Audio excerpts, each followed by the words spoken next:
What is up, you guys? It's me, your girl, your Casey. How you doing? Today we're going to be reacting to other people's horrible book taste with some one-star Goodreads reviews of books that I loved last year. I picked my top 3 favorite books from 2021, The Lies of Locke, Lamora, Anxious People, and The Shining. And we're going to see what all the ne'er-do-wells, the Neanderthals, have to say about these amazing books. Of course, I do have to say that I always appreciate the input, the opinions of Neanderthals. Look at what Neanderthals have done for the art community. They have a purpose, but not here, because these people clearly don't know what they're talking about. Anyways, first we're going to do The Locke, Lamora, my #1 favorite book of 2021. An orphan's life is harsh and often short in the mysterious island city of Camor, but young Locke Lamora dodges death and slavery, becoming a thief under the tutelage of a gifted con artist. As leader of the band of light-fingered brothers known as the Gentleman Bastards, Locke is soon infamous, fooling even the underworld's most feared ruler. But in the shadows lurks someone still more ambitious and deadly. Faced with a bloody coup that threatens to destroy everyone and everything that holds meaning in his mercenary life, Locke vows to beat the enemy at his own brutal game or die trying. This book was just too good. Like, it had no business being this good. It made me cry. Like, mascara dripping down my face levels crying. A book has not done that to me since the ending of the Aragon series. The best thing about this book was the banter, the wit and humor, and also just the brotherly bonds. Friendship, the whole group that they had. I could read about those boys just going to Walmart for Black Friday and it would be lit. However, I can say I can think of some really good arguments against this book because there were a few things that annoyed me in this beautiful 5-star book, so I forgave it. But the first 200 pages of this book were very slow because we have this gigantic heist plan. But before we get to the heist, we have 200 pages of describing what the heist is and how we're gonna get to the heist eventually. And those first 200 pages were a slog to get through. Like, even I almost quit reading the book, but I knew that it was going to be good just based on what everyone else has said, and it paid off. So if you're considering reading this book, please, I am begging you. I know a ton of people say this, oh, you just have to get past 50 pages and it really picks up. I promise you, you're gonna love it. If anyone down in the Goodreads ratings complains about the slowness of the pace, I agree. No fault there. Also, sometimes this book would just randomly backtrack to 3 hours earlier than the spot we were just in, and it wouldn't tell you that it went back in time, and you would just have to figure it out for yourself. But let's see what our first 1-star person has to say. They better defend their case well, I say. Okay, this person shelved it in required reading in hell. I had to give a 1-star because I literally hated this book. But I also have to say that I'm not being fair by giving it a 1-star because it was well written and would probably be a favorite among people who like this type of story and don't mind lengthy descriptions of every effing thing. True, I agree, because at the start of every chapter, it would just go for pages about the scenery, like it was setting up the stage. But once you got past all that lengthy description, again, you just go right into the actions and you don't get any other descriptions of anything until the next chapter. But I understand. I too do not like descriptions I don't like descriptions that are way too long. So as I mentioned, this part's boring. This was a buddy read, blah, blah, blah, blah, blah. They made it almost bearable because many of them felt the same way as me about the book, and suffering with another person makes it better somehow. Also true. The story is about a guy named Locke, who is a thief. He has absolutely no conscience. Oh my gosh, that's so incorrect. It's literally incorrect. I mean, true, he's heartless, but he does have a conscience. He steals from the rich, but doesn't give to the poor. He murders, he tortures, he punches old ladies in the face. You think I'm kidding on that last one? I'm not. I don't really remember this, but I do not doubt that it happened. Oh, and back to that tortured scene, the guy deserved it. For real. But we are supposed to like him, I guess, and root for him when he gets screwed over by another thief. That's a little tough for me because I believe in the old saying, live by the sword, die by the sword. And my favorite, lie down with the dogs and you're gonna get fleas. So I wasn't a huge fan of the main characters. So if you're a morally gray lover like I am, Locke is for you. No, he's not going around throwing flowers everywhere. He's a thief. He literally has to do that to survive. Some people cannot afford principles. I mean, Locke technically could because he's stolen a lot of money. But I love that little stinker. He's just so suave. I don't know how to pronounce that word. Suave? I like suave. And I wasn't a fan of the pages and pages of descriptions that made me want to get a gun and shoot myself in the head. I understand that. I honestly do. Then there was a bunch of time jumps. I get that. Yes. 70% of what you are saying, dear reviewer, is valid. I am not talking about alternating past-present chapters, although that was part of it, but also time jumps within time jumps. It was the inception of time jumping. We got to read about something that happened, then we backpedaled to an hour earlier to read about how and why it happened. This was very annoying, and it was oftentimes very unnecessary. Like, we're in one chapter, and I think we're in, like, the family's point of view. A family living in this rich manor, 2 guys break in, and of course they're part of Lamora's gang. So then they finish all that sticky business, robbing the family. That chapter ends, but then it backpedals in this new chapter to how exactly Lamora's men broke into the house. We didn't really need to know that. We have the result already. They successfully broke into the house. We don't need an explanation, really. Then we were 10 years in the past. Now we are learning something about some other people in another time period called an interlude. Should be called info dumplude between many of the chapters. Just settle down, people. Start your story from the beginning and tell it to me in a cohesive manner. Sheesh. I like it when we alternate between past and present timelines. Because if we just had all the backstory in the beginning, it would really take a long time for the actual story to unfold. When you go past, present, it really helps a lot. You get the current situation, a bit of intrigue about who these characters are, what's gotten them into this situation. Then you got the backstory coming in the past timeline. Basically, it's like when you get a plate of food, you got steak, green beans, mashed potatoes. Instead of just eating all the steak first, you go steak, mashed potatoes, steak, green beans. Nice. I thought there may be a saving romance angle when it was mentioned that Locke had a lost love. How cool, I thought. She might show up at some point and save the day. Also dressed up in part of a con. But no, don't get your hopes up. This girl never shows up. She, I guess, is a teaser to make us read the next book in hopes of meeting her.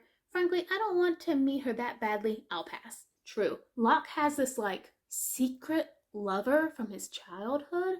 And I've only read the first 2 books, and I know she appears in the 3rd book. So there is a lot of intrigue about who is this mysterious woman, the only woman Lamora has ever loved. But because this is not a heavily romance-centered book, because it's not, it's about murder, it's just a little interesting tidbit. Something for you to be like, I would like to know that, but I'm not in a hurry to know about it right now. And also, I would rather read a book about men punching each other than ooey gooey kissy romance. I want to reread this book so bad. I also want to reread Aragon so bad. I want to reread a lot of crap. I ain't got time for it because I keep putting ebooks on my library's online store on hold, and I want to read those before someone else boots me out of the hold line. In short, Lamora, best thing that ever happened to me in 2021. I write next review. Anxious People by Fredrik Bachmann. I am typically not a contemporary fan, but I always like some funny stuff.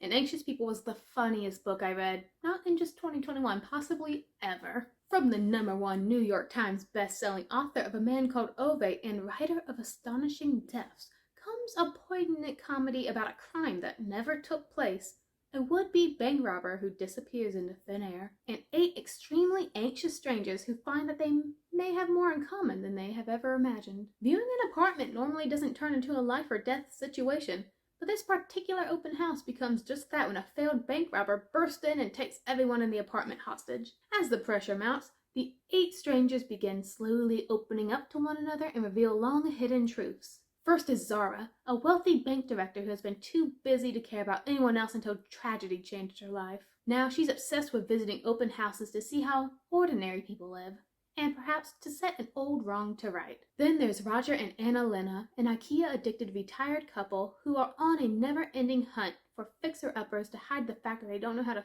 fix up their own failing marriage. Julia and Ro are a young lesbian couple and soon-to-be parents who are nervous about their chances for a successful life together since they can't agree on anything. And there's Estelle, an 80-year-old woman who has lived long enough to be unimpressed by a masked bank robber waving a gun in her face. And despite the story she tells them all, Estelle hasn't really come to the apartment to view it for her daughter, and her husband really isn't outside parking the car. As police surround the premises and television channels broadcast the hostage situation live, the tensions mount and even deeper secrets are slowly revealed. Before long, the robber must decide which is the more terrifying prospect, going out to face the police or staying in the apartment with this group of impossible people. The best thing about this book are the characters. You could totally make a point that they're so outlandish and just how big and crazy all of their personalities are, but I would rather have a big outlandish character versus one with no personality. And the humor in this book was just, it was off the walls, crazy and random, and I loved it. Ultimately, it has a very simple message that, hey, millions of people going through the same thing that you are, but it tells it in a rather unique and funny way. I did remember that the ending wasn't my favorite. It was one of those endings. I call it the Sandlot ending, based off that movie where, like, you just get, like, the narrator of the movie or book in this situation. In the Sandlot, the narrator, as the movie ends, is just like, oh, and Smalls, he went off to run a grocery store. Oh, and the boy and his brother went off to the army, and we never saw them again. Movie over. It has a kind of ending like that. Very detached, very impersonal. Not a fan of that, but overall, the book was fine. Alright, 1-star review time. I tried. I really tried, folks. But I just didn't find it funny, compassionate, or entertaining. So many of my friends are loving this one, and I enjoyed reading their reviews on the novel. But for me, it was a tedious and an annoying read. Looking back on the books I've read by this author, I just realized I don't enjoy his humor. Having loved Beartown and Every Morning the Way Home Gets Longer and Longer, that book made me cry. And disliking Brett Marie Was Here, A Man Called Ove, his humor is wasted on me. I thought this novel was just trying too hard to be quirky. And while I get the author's attempt at mixing heartbreak and comedy, for me it just didn't work. And reading it was a chore. I considered giving up at 50%, but it's a Backman novel. Bruh, I think you confused. And I really wanted it to turn around, but sadly for me, this one was just too farcical. The heck is that word? Is that even a word? I especially hated the witness interviews and found myself skimming through them. Those were hilarious. I didn't enjoy the characters, so really the book had no redeeming features for me. While I didn't like it, I know I have friends who will love this one, and I'll be happy to pass it on. I am glad that this book is bringing joy to so many readers, as it's been a tough few months and humor is the best medicine. For readers who enjoy quirky and humorous novels, you may love Anxious People. Oh, and the review immediately under this one says, this book should have been called Annoying People. Unrealistic, so repetitive. The police interviews were simply ridiculous. Borderline stupidity in what's considered humorous in this novel. This book is totally not meant to be taken seriously. It's very zany. But I would argue that Better Together, Again But Better, Christine Riccio, those more grounded contemporary books that, even though they do have magical elements, do at least try to have like actual real people dialogue. Quirky real people dialogue, well, it fails in every way because its characters don't have enough character to bring any of their humor to life. This book, though it is the quirky levels that all those other books want to accomplish, it manages it well. I mean, I thought it was hilarious. Someone else didn't think it was hilarious. I can't do nothing about their sense of humor. Some people might not like laugh out loud random comedy. Typically I'm not, but this book was very good at handling it. And there's a long list of characters, and usually that will confuse the heck out of me keeping track of who's who, but this book handled it all well, established each character's personality so that they're easy to tell apart from each other. I really don't understand why no one liked the police interviews, because those are the things I remember most from the book, besides the bunny. The bunny was crazy, yo. I loved it. So if you want a true-to-life tale, don't read this. If you want something a little off the walls and zany, this one's a good one. Again, the ending for me was a little bit too sterile and kind of lost all the charm built up throughout the novel, but it was still pretty amazing throughout the whole thing. Next up, what we got? Oh, it's The Shining. It's Johnny. That scene never happened in the book, by the way. The Shining. Jack Torrance's new job at the Overlook Hotel is the perfect chance for a fresh start. As the off-season caretaker at the atmospheric old hotel, he'll have plenty of time to spend reconnecting with his family and working on his writing. But as the harsh winter weather sets in, the idyllic location feels ever more remote and more sinister. And the only one to notice the strange and terrible forces gathering around the Overlook is Danny Torrance, a unique, gifted 5-year-old. That's it. That was the whole summary. But we all basically know what The Shining is about. This book was not scary. It honestly wasn't. Because you're either getting chased by fire hoses or bushes. That's it. But this book was really good at giving dad, the mom, and the son character. It was fantastic. The mom I did not hate her, but she was my least favorite character. And while I was reading this book, I watched the movie for the first time. And yeah, the book is much better at making you more sympathetic towards Jack. Because in the movie, he immediately comes off as this crazy man. But in the book, it shows how like all his pressures and just the cabin fever of working at this hotel is like wearing down his mind. Again, makes him more sympathetic, and you kind of understand how he's gotten to this murderous point in his life. Love that. The writing style was also a little chaotic, but I really liked that. It's like you would bounce in and out of character thoughts, descriptions, interrupted by character thoughts, interrupted by dialogue, which means more character thoughts. And I like that because it's really a more realistic way of how a person thinks and absorbs their surroundings. Alright, 1-star review. Go. Cicely put this under overrated. King describes my relationship with this book very well. His relationship with his father has been like the unfurling of some flower of beautiful potential, which when wholly open turned out to be blighted inside. My first Stephen King, blah blah blah blah blah blah blah. I certainly didn't expect to be bored, but I was after 338 pages, or 2/3 of the book. I decided life's too short to waste on books I don't enjoy. Wait, the lady in this picture looks a little older, so I get to use my old lady voice. The potential. The basic plot, Sonny. Family alone, cut off in a spooky house, may not be original, but it started off quite intriguingly, with most literal demons of alcohol, cycles of abusive parenting, one physical, one emotional, and a lonely, only child trying to understand the perplexities of adult world. I love reading horror books from a kid's point of view, because they just absorb all the information so differently, and it makes it kind of unique and sometimes funny, and also so innocent on how they misunderstand the little things. The fact the child, 5-year-old Danny, can read minds and has hallucinations and premonitions makes the gap between what he sees/knows and understand all the greater. The love a child can feel for an abuser is a strong theme early on. For instance, Jack had loved him for as long as he was able, long after the rest of the family could only hate and fear him. And he's terrified of alienating Danny. Similarly, Wendy's troubled relationship with her jealous mother is echoed in the way she envies Danny's closeness to his father. Jack is a recovering alcoholic, drinking too many mint juleps under the old oak tree, still struggling to stay on the wagon. I assume he gives in later in the book. You didn't finish this. How? I'm indignant. And although he's never had any paranormal experiences before, he seems to experience some here. Seem?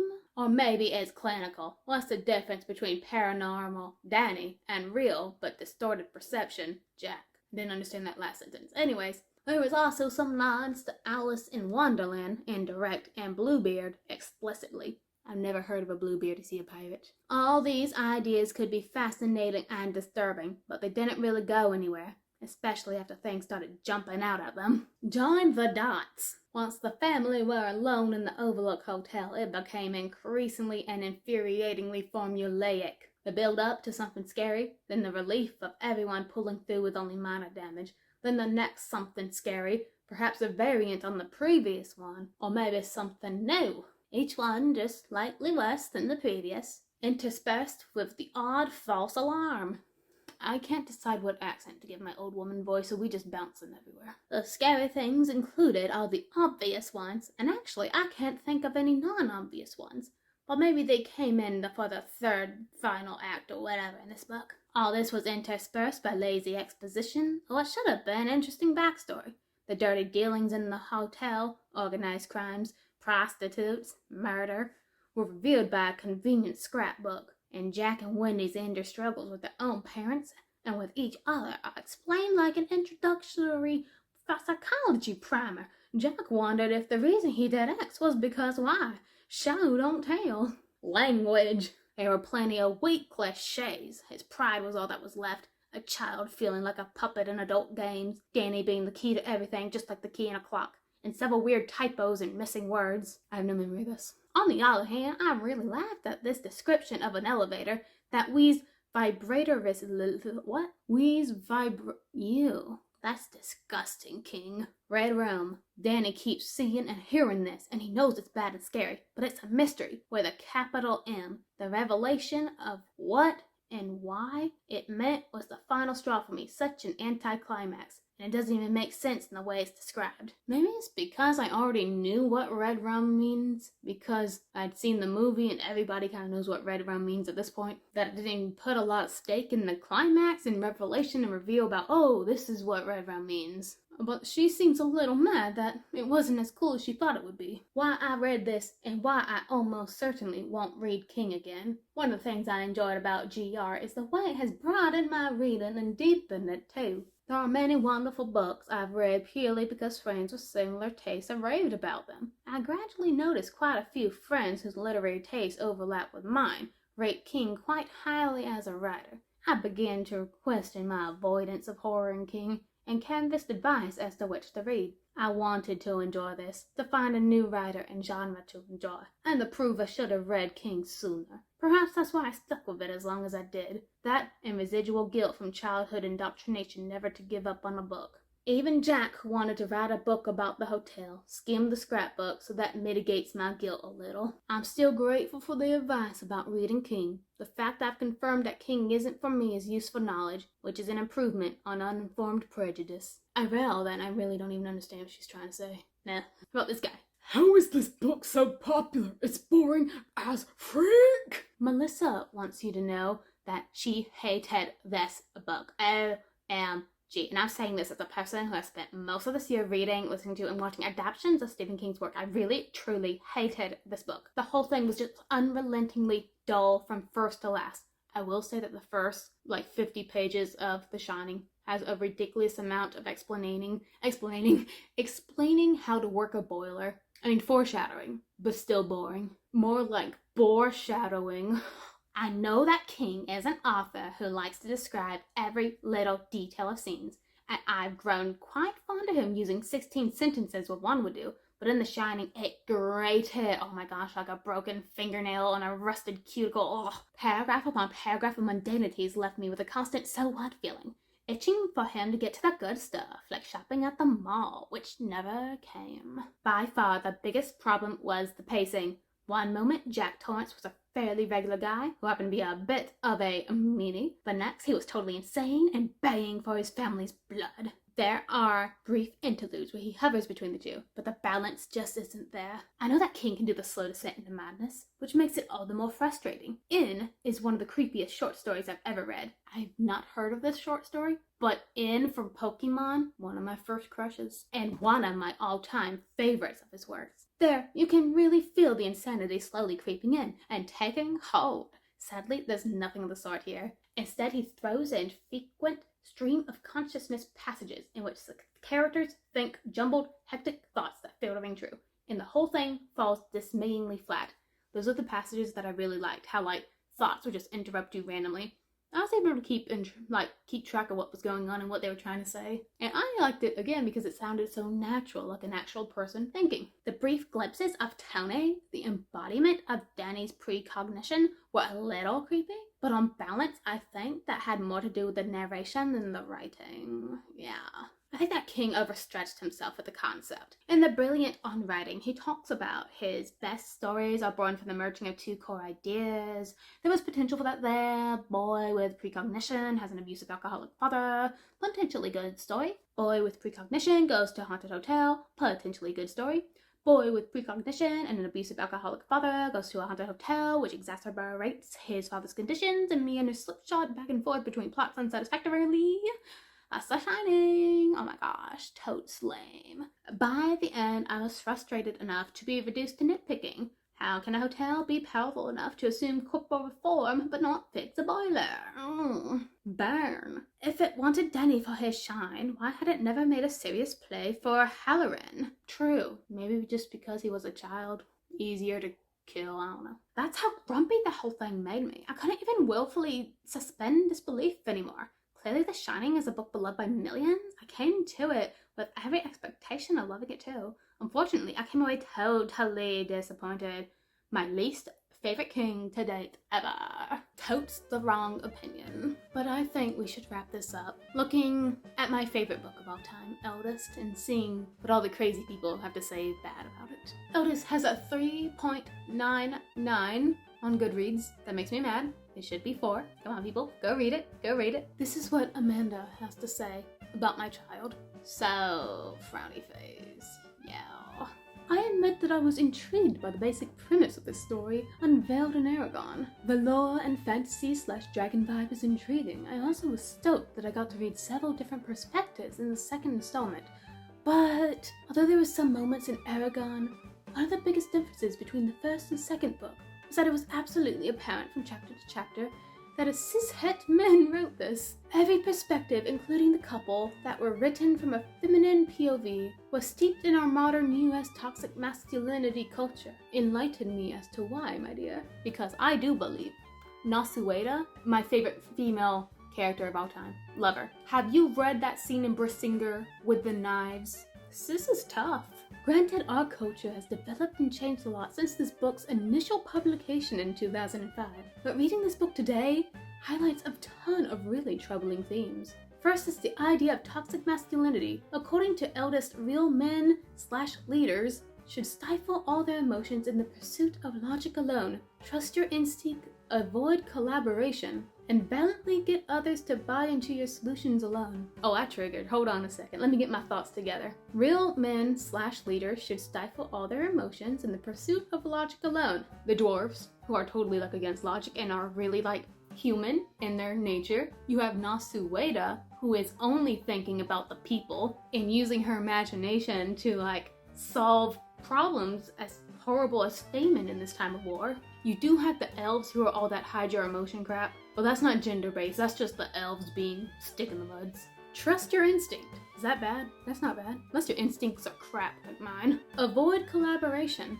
Did you not read that same Dear Reviewer where literally the race that everyone hates in this book, I won't say the name, but y'all probably know what it is if you read even Aragon. Literally they and the humans and the dwarves, and even some elves come together in this great epic collaboration to vanquish the common enemy. True, there were some times in the book where the elves were we ain't collaborating with none of ya, because they thought that the humans were responsible for killing one of their princesses. It was just a misunderstanding, a stupid one. The queen was very stupid with that. But still, this book is about collaboration. And valiantly get others to buy into your solution alone. That's persuasion. That's basically what I learned in speech and debate. You got a better idea? Persuade the others. That's what a leader does. Compromise, but also persuade. Furthermore, all species that are feminine, and especially feminine love interests, are mainly concerned with reproducing and finding suitable mates. No! Wait, all species that are feminine. The one that comes to mind is the elves, because they're the graceful race. But they don't care about reproducing. That's their whole thing. They love children, but it's literally almost impossible for them to have children. So that's why they're not crazy about children. Arya's not concerned about reproducing and finding suitable mates. Nasueda, she kinda is, but because she's kind of on par as being a queen, ain't no queens that gotta have an heir. But even that is just a very minor percentage of her mega problems in this book. Not her problems, but all the problems she's facing in this book. With the possible exception of Saphira, feminine characters not capable of protecting, providing, or thinking for themselves and must be sheltered and instructed on a daily basis. No! The only character who is like that is Katrina, because she's literally just a farm girl. Girl has no higher education. She probably just bakes. She could poison you. She has no training as a warrior. And she gets kidnapped. That ain't her fault. You just never had the opportunity to learn what all the other girls in this book have. Arya's a warrior, Nasueda's a warrior. She fought in the war, even against her own father's orders. You got Saphira, who's a dragon. Elva, who is crazy overpowered. Angela. All the girls in this book are actually overpowered. Also, what the heck is up with Saphira being jealous of Aragon? He is, 1, a human, 2, an extension of herself. It is creepy and weird that she gets jealous of Aragon flirting with others. It feels IDK incestuous. It's not a love jealousy, it's a you're not spending any more time with me jealousy. Oh my gosh. It's like if your best friend suddenly stopped texting you because she's consumed with her new boyfriend. Also, Saphira is overprotective of Aragon, and she just did not approve of the lady he was flirting with. She's all for him getting with Arya, like a lot of the fans are. But she's also wise enough to be like, Aragon, slow your roll. Arya's not into you. Though I do agree Aragon just did not get a clue with his crush with Arya. I heavily disagree on everything written in this review about how weak the females were. And that whole little spiel about the feminine species, and I don't even know what species she's talking about. But y'all, sometimes people just weird. They got different thoughts than you, but that's okay. Except when they rate your favorite book badly. Thank you guys so much for watching. If you read any of these books, you liked it, you hated it, tell me about it. I do appreciate your thoughts. I might appreciate them enough to roast them in a video one day. I don't know. But again, thank you so much for watching, and until next time, stay VD, my friends.